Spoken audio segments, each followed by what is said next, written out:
I just bring you guys out and give you a little tour of our urban garden beds and just our whole yard. I don't think I've actually done a tour of the whole thing. We've shown you the food forest a few times, but that's about it. So I want to go ahead and show you today what is already starting to pop up here on the first day of spring. So right here behind me, I have, it's not much to look at right now because it is the first day of spring. But this back here is my fall garden. So these plants here generally bloom anywhere between July to October. There's a little bit of a range there depending on the plant. But this garden is going to give our pollinators pollen and nectar sources throughout those fall months right before they're gearing up for winter. And it was a little bit of an experiment this year, and I'll get into that here in a minute. But what we have popping up here so far is we have some royal catchfly. It's the first one popping up over here. This is the old, and here comes in the new. This is some blue sage, but it is not popping up yet, so I will show you guys that at a later date. And then here we have a mixture of purple lobelia, tall goldenrod, and then again the royal catchfly. So it'll be a nice purple and red mixed with a yellow backdrop here. But so far what we have coming in, we'll see if you can see these little plant babies here. That is more of the royal catchfly coming up. We got another little baby one right here. And then here we've got our tall goldenrod coming through. And then this one is a spring bloomer. So it's actually got quite a bit of growth here already. This is a foxglove beard tongue. Has beautiful white flowers. And then back in the back, you can see the old growth up here up top. And then the new growth is down there at the base. That is a coral honeysuckle. So that is one of our honeysuckles that is native to Missouri. I did do a YouTube video. I can put that down below. On coral honeysuckle and the benefits of it. But I'm excited. This will be this one's third year, so this should be the year that it really gets a lot of growth on it. And then over here, this one's gonna be really hard to see, and I'll explain why here in just a minute. But way down in there, I have some brown-eyed Susans. They are in the Rudbeckia family, and they are actually biennials, so they will come back every other year. But I have two of them, maybe more depending on how many of them seeded, but I have at least two of them in here, so I have a feeling we're probably going to get them every year. But I want to talk a little bit about why this garden looks a little crazy here. Most people do not leave their plants. Most people trim. And if you've heard me talk about it before, you probably already know why. But one of the reasons we left it is because a lot of times there are different bees and different pollinators that will actually get down into the stems of plants, and they will overwinter there. So we're kind of debating what we're going to do with this one. I'm not sure I really want to leave everything tall, so what we might do is just trim it and then prop it against a wall or something like that. There is like a small window of time in the spring where it is sometimes possible to trim it and not disturb wildlife, but I don't know when that window is, so I think we will end up saving it. This is another fall bloomer here. This one is beautiful. You can see it coming through here at the base. Oh, you can actually see some of the seedlings too that are still left over. But here it is. It's popping through, and this is called New England Aster. It's gonna have some beautiful purple and yellow flowers on it. It's got thin purple leaves with yellow centers. And then I have my arch back here. We don't have anything popping up that's on it yet. We have American Bittersweet that grows across it, but it has not started sprouting yet. But what I do want to show you is our golden currant. And so far, everything I've showed you so far is actually some of our native plants. And this one here is one we've been very excited about.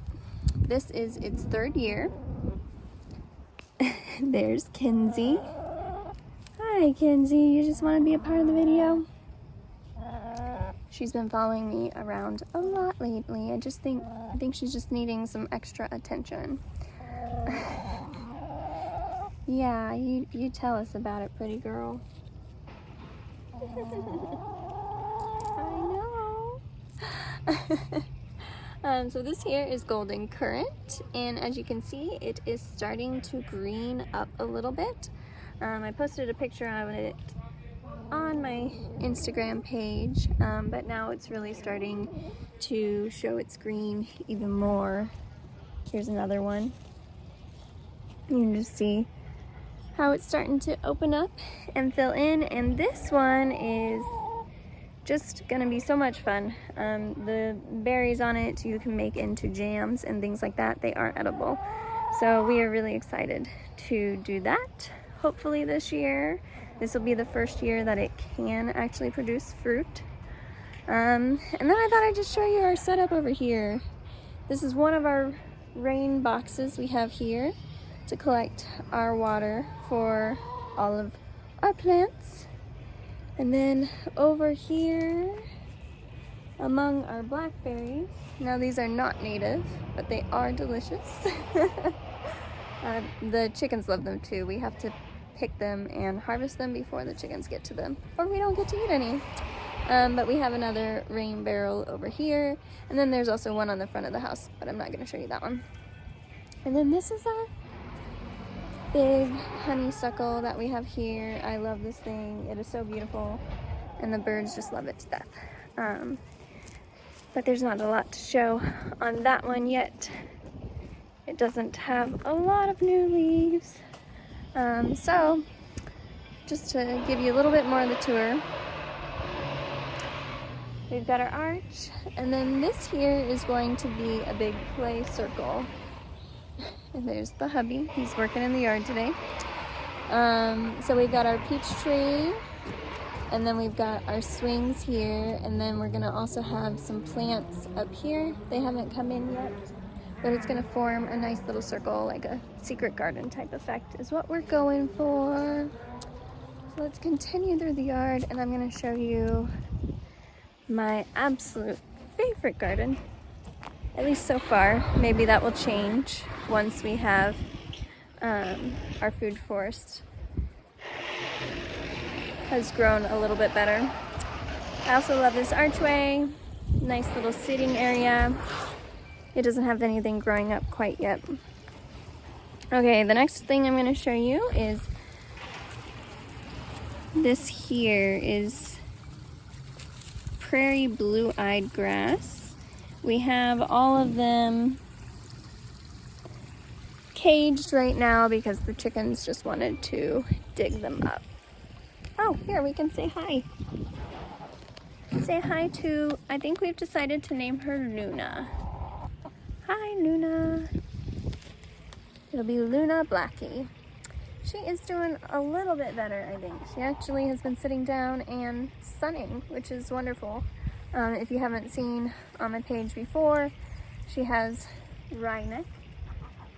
So she, for a long time, like today I haven't seen it as much. She's still doing it, but she's actually standing still at the moment, which she really couldn't do very well before. She would just walk in circles. It's a condition where the neck muscles tense up, and chickens will end up with their neck curled almost under their wing or laid back onto their back. As you can imagine, it's very uncomfortable. It's a little bit rare in grown hens, but she had a parasite which caused her to be malnourished. They got rid of the parasite. Her flock rejected her, and so we took her on and are kind of nursing her back to health and hoping that the wryneck will completely go away. We will see what happens, but I'm happy to see her outside sunning herself.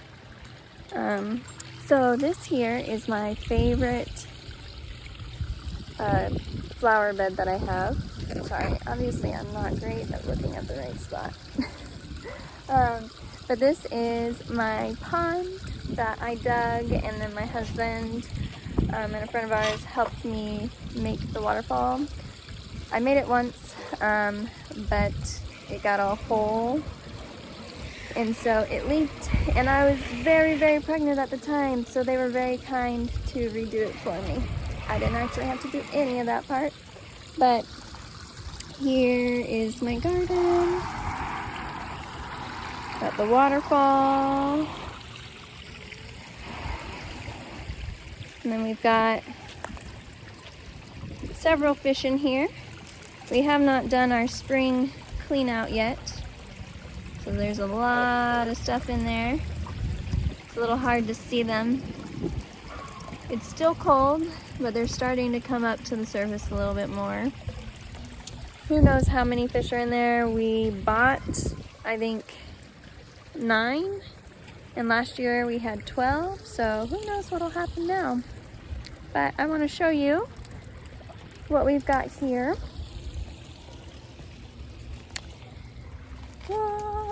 Growing up so far. Here we've got cardinal flower. This one's gonna have beautiful red flowers. This cardinal flower and then the royal catchfly I showed you earlier are two, oh, and the coral honeysuckle. Can't forget that one. Those are the hummingbird's absolute favorites. So we really like having those here. And then I've got a wild, oh, where'd it go? Wild stone crop over here that's popping up. This is its 2nd year, so I'm really happy to see it spreading out a little bit. It was one just little tiny plant about this big last year, and now it's popping up and spreading out, which is really exciting to me. I love planting something that's not gonna die every year on me, and that's just gonna continue to grow.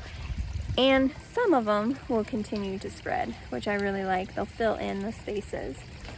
This here is another foxglove beard tongue. You can see all the fresh new plant babies that are coming in. This is a beautiful plant and bees really love it. Got a little spider there too. Don't know if you can see him. And then I've got some more of that stone crop right here. And again, this was just a small plant. But this one is on its 2nd year, or no, this will be its 3rd year. So we've had it 2 years, this is its 3rd year. And it's really starting to spread out nicely and create a nice little carpet. And then these here, oh no wait, not that one, just kidding. Oh, maybe not. I'm not sure. We'll have to see as they get bigger if they're what I'm wanting them to be. We planted some widow's cross. So what are you making, honey? I am chopping up some old pine wood to make pine tar, which I'll be using on a lot of my handles for my tools. Fun stuff.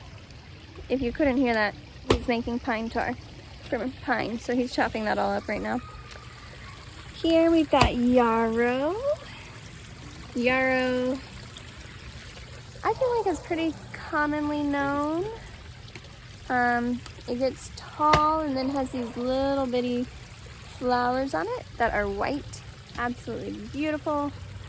And then this here is Sweet William. I'm gonna have to divide this. You can see all the tiny new growth in here. I love Sweet William. It is a spring bloomer. Has these pretty lavender, I don't know, I would say lavender. Some people, I think, call it blue, but to me, it's a light lavender colored flowers. And it spreads really, really nicely. I also have some wild petunia mixed in there, but it's not quite popping up yet. So I'll have to show you that also at a later date. If we come across the waterfall here, this is kind of experimental cinematography here. Probably not my best recording, but I just wanted to give the tour and show you what's coming in. So that's more what this one's about. Here, as you can see, we also just left this one to do its thing. And this is our columbine. You can see the new green growth coming in. This is such a beautiful plant. I'm really excited how it's filling in this entire side of the waterfall. This plant, when I planted it, was originally 4 tiny little plants like this, and it's just going to fill in this whole side along my waterfall, and I am so thrilled about it. Here's some more yarrow coming up. Looks very fern-like to me when it's a baby. And this spreads, well, I don't know if I should say it spreads. It seeds, it reseeds really nicely, and I'll actually find it in different areas. So I end up getting a lot of little babies that I can transplant and use anywhere I like. We do a lot of alley projects, so I plant some of them in the alleys, and then other places around the yard. So we have some more of the wild stone crop here. And again, this was just one plant, but it's spreading out nicely and filling in all the areas I want it to. So I'm still gonna do some weeding this year because I do have some things that are creeping in. Whew.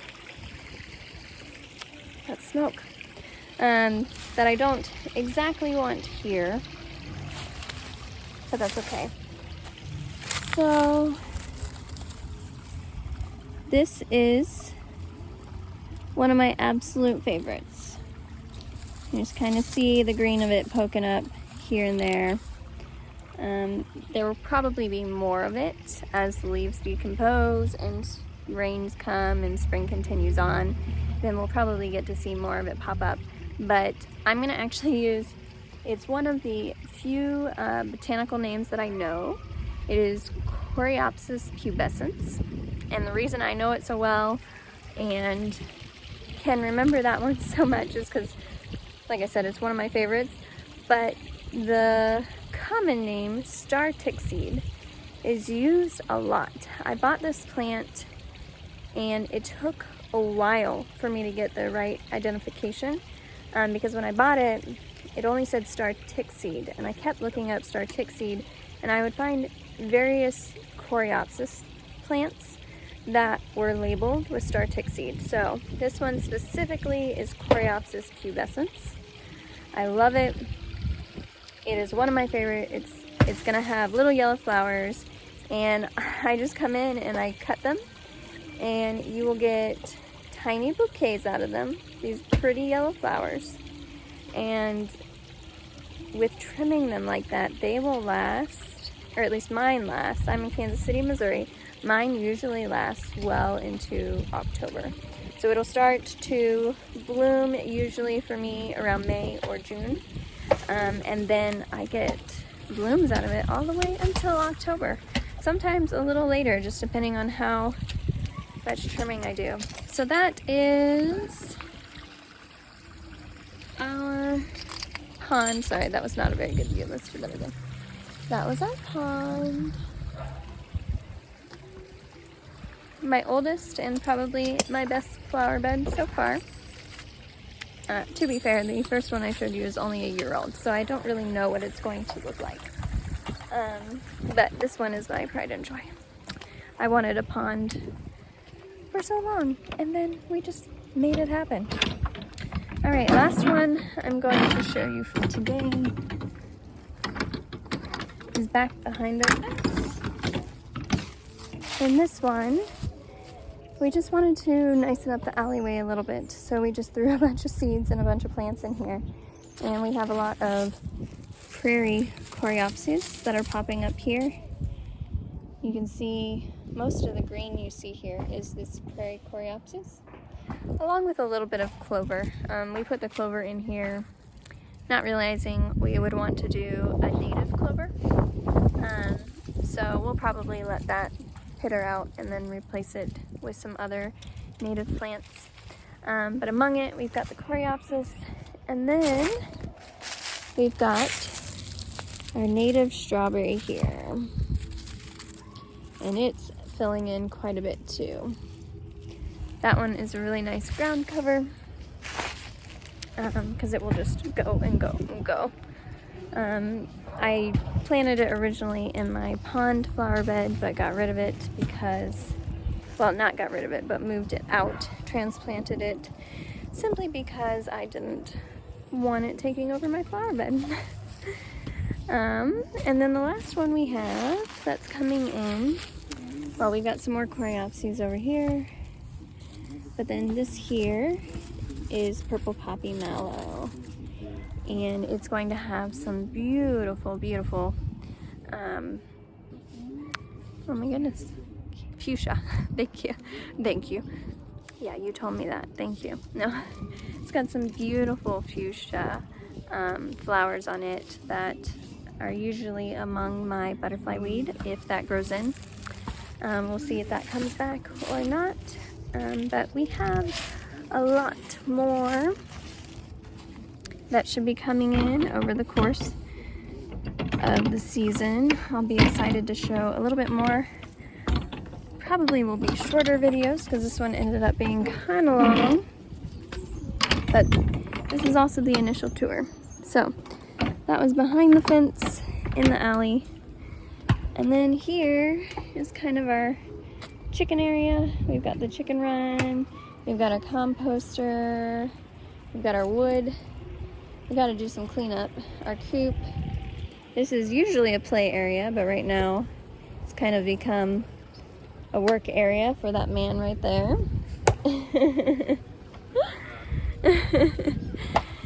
So that about sums it up. We do have a garden in the front, but it's just a mint garden and it's not really doing anything yet, so I will show you that at a later date. But I hope you enjoyed seeing a little bit of our home and what we've been working on over the years. I'll look forward to showing you more and more as things grow and bloom and are just at their full capacity. I will talk to you later.